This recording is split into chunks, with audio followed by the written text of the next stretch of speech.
L'affaire Émile pourrait être un accident, mais les jours passés en l'absence de pistes privilégiées, aucune ne doit être écartée. CST ainsi que le point de vue d'un avocat pénaliste spécialiste des dossiers non élucidés prend tout son sens, soulignant des hypothèses qui font froid dans le dos. La disparition brutale et inexpliquée d'Émile, un petit garçon de 2 ans et demi en vacances dans le hameau du Vernet dans les Alpes de Haute-Provence, entraîne les experts de ce genre d'affaires complexes à faire des liens avec d'autres dossiers.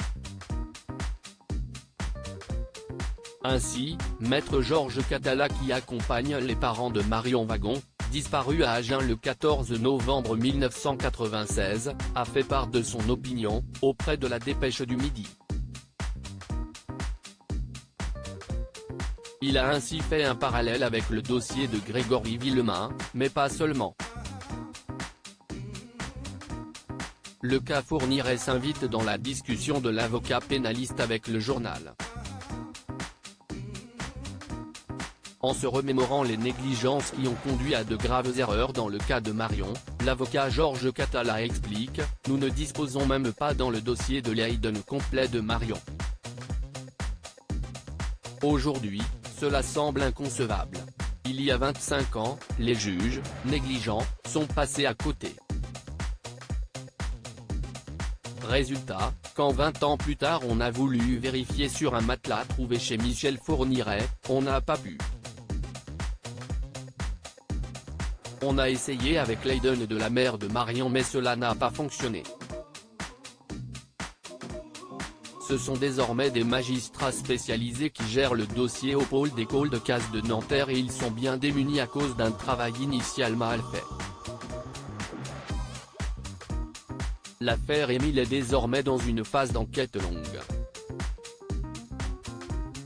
Après les battues et les recherches intenses les premiers jours de sa disparition en ce samedi 8 juillet 2023, alors qu'il était en famille sous la surveillance de ses grands-parents maternels, le petit garçon du jeune couple formé par Colomban et Marie, n'a pas été retrouvé. Toutes les pistes sont explorées par les autorités et les 2 juges d'instruction du pôle d'Aix-en-Provence saisis. Si toutes les pistes restent envisagées, aucune n'étant ni exclue ni privilégiée, difficile de ne pas se souvenir d'autres drames et de prédateurs tristement célèbres. De son expérience, il sait que cette possibilité a trop tardé à être prise en compte dans le cas de la jeune Marion à Agen, de Fourniret à Émile Louis ou, plus récemment, Nordal-Lelandais. Ces gens existent et cette hypothèse reste prégnante. Pour enlever sans laisser la moindre trace, pour ce que j'ai lu dans les journaux, un petit garçon de 2 ans dans un hameau minuscule où tout le monde se connaît, il faut, malheureusement, un certain savoir-faire.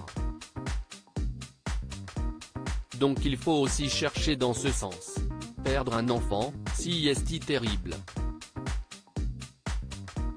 Le perdre sans explication, cela devient insupportable, conclut l'avocat. La famille d'Émile, très pieuse, s'est réfugiée dans son unité et dans la prière, pour tenter d'affronter cette épreuve insoutenable pour eux et qui tient en haleine la France entière.